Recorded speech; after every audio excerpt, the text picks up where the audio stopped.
Goeiedag julle in en ommers. Ons kuier vandag hier in die Weskus, by die Weskus Fossielpark.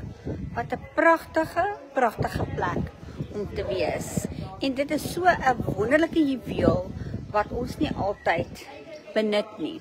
En ons moet regtig ons mense hiernatoe bring sodat hulle 'n bietjie kan luister en kan uitvind waaroor hierdie fossielpark gaan. Dit is tog deel van ons geskiedenis. En kyk net hoe pragtig is dit hier. Daar in daai pad het nou 'n groepie mense geloop wat op 'n staproete is. Hier was vanoggend ook 'n parkrun.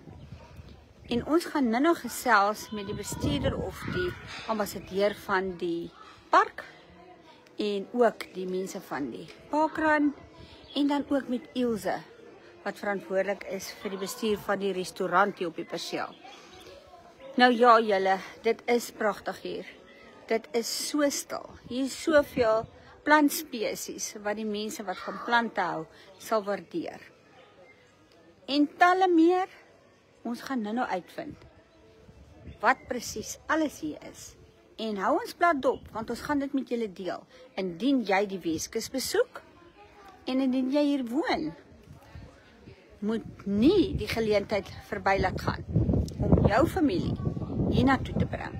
As jy besoekers het van die binneland, bring hulle hiernatoe, dat hulle 'n dag in die natuur van die Weskus en ons geskiedenis kan spandeer en geniet.